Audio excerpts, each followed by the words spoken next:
Hello. So there you go. Yes, ini adalah video ketiga dan sekaligus adalah dokumentasi terakhir dari cerita journey career break gue di tahun 2022 ini. Sekarang statusnya gue udah balik lagi lah ke my normal life, ke my regular routines, udah settle lagi di Jakarta as usual. Dan I think it would be great untuk bisa sharing buat my future self juga nanti yang mungkin akan come back to this video again and again. Atau for you yang mungkin kayak tertarik untuk tahu juga apa aja sebenarnya yang udah gue dapetin di lesson learned dari experience career break di umur 27 tahun itu.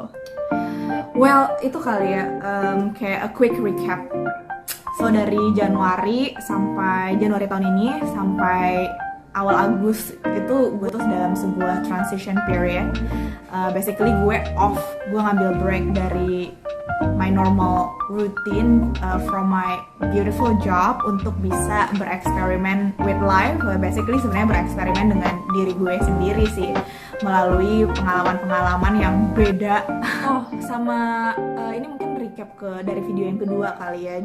Well, if you wanna watch here, gue membagi career break itu jadi 3 fase. Fase yang pertama itu memang objektifnya pure kayak refreshing, traveling. Chapter 2 itu lebih ke belajar, jadi memang jadi a full time student, berangkat dari one class to another class. Itu terjadi di bulan Februari sampai April.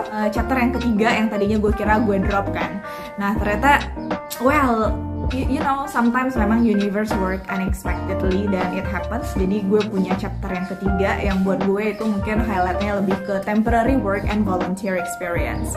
In this case itu gue bekerja di sebuah organisasi yang memang untuk role, responsibilities, culture-nya tuh beda banget dari apa yang sudah pernah gue experience biasanya, sehingga memberikan perspektif yang baru banget juga sih buat gue. Dan justru menurut gue ini adalah peak dari si career break gue sendiri, dimana banyak banget lesson learn-nya itu muncul di fase ini. Dan after that gue menutup si career break gue dengan volunteer. Jadi apa Fris yang lo dapetin dari career break yang panjang banget perjalanannya kemarin itu?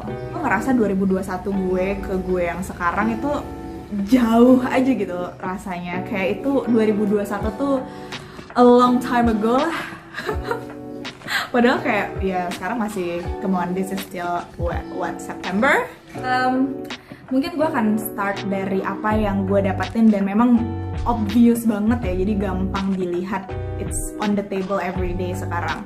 Itu satu, definitely skill baru.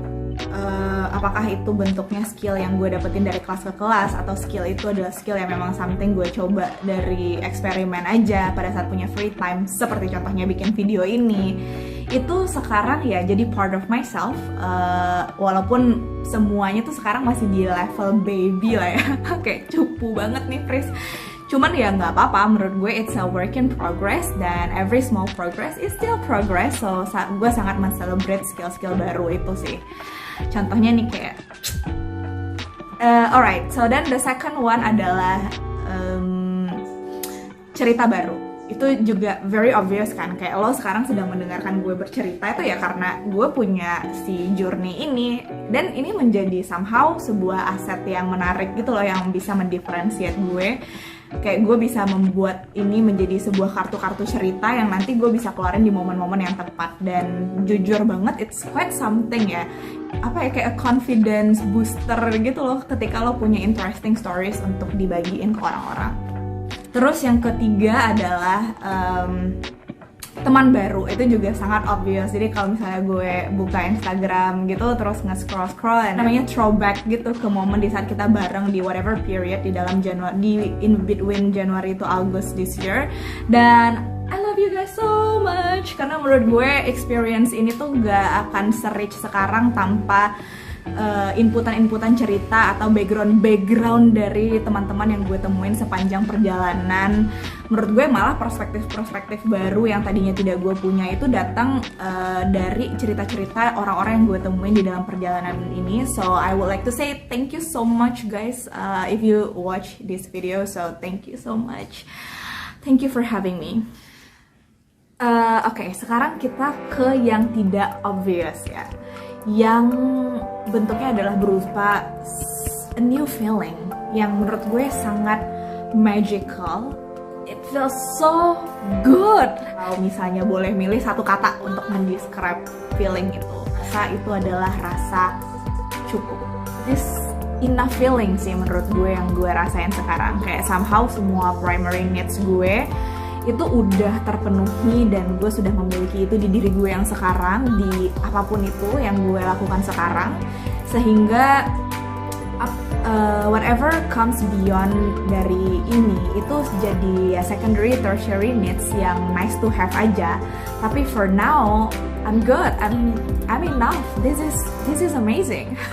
Well, ada dua hal sih menurut gue yang gue pelajarin yang akhirnya lead me to this kind of feeling. Yang pertama itu adalah belajar untuk lebih mengapresiasi apa yang lo punya saat ini instead of fokus ke apa yang masih missing in your life. Dan ini adalah our society typical yang tanpa sadar mungkin kita juga aplikasiin ke diri kita untuk selalu bertanya apa yang masih kurang. Other way untuk bisa menuju ke sana ya, mulai bisa mengelompokkan mana aspirasi-aspirasi lo tuh yang achievable dan lo punya capability secara resources untuk dapetin tuh sekarang, instead of melihat aspirasi yang masih maybe dan jauh ke depan gitu. Pembelajaran kedua, which is my favorite lesson learned, belajar untuk let go aspiration, those dreams yang no longer relevant with your today self. So kadang dan buat gue ternyata banyak banget komitmen-komitmen, those dreams yang gue arrange di masa yang lalu, Friska yang dulu dibentuk oleh situasi, faktor-faktor yang terjadi pada saat itu ya, di periode pas itu, yang tetap gue keep pursuing until this very moment tanpa mengevaluate lagi apa yang sebenarnya gue butuhin, gue inginkan, dan gue sukain di saat ini. Mungkin mendengar bahwa salah satu aspirasi gue itu adalah tinggal di Bandung, dan itu menurut gue juga sebuah keinginan yang dibuat di saat gue masih kuliah di Bandung. Gue ingat banget itu kayak tahun 2015 deh, pertama kali gue nyoba tinggal di Jakarta, kerja di Jakarta, and then kayak lingkungan kosannya waktu itu gue tinggal di area mana gitu, itu nggak se-oke itu. Jadi once gue setelah 1,5 bulan di Jakarta balik ke Bandung tuh kayak culture shock in a good way gitu. Pada saat masuk Bandung kayak wow, Bandung nih cozy banget, gimana ya caranya supaya gue nanti kerja di Jakartanya ya sebentar aja untuk for the sake of experience, and then mencari cara lagi gimana balik ke Bandung.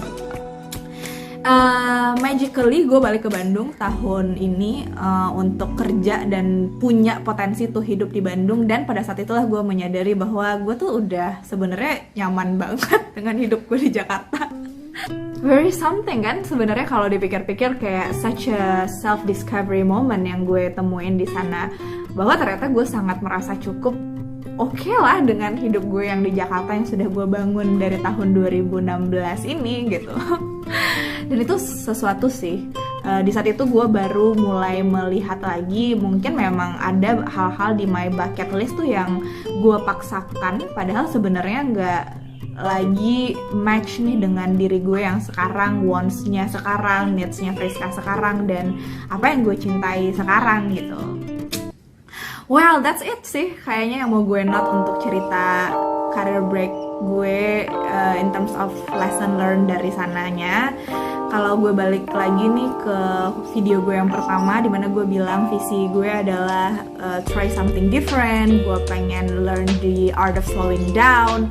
Menurut gue the whole journey dan pembelajaran yang gue dapetin tuh it delivers the vision untuk punya si career break ini sendiri, karena sekarang jadi lebih celebrate the now.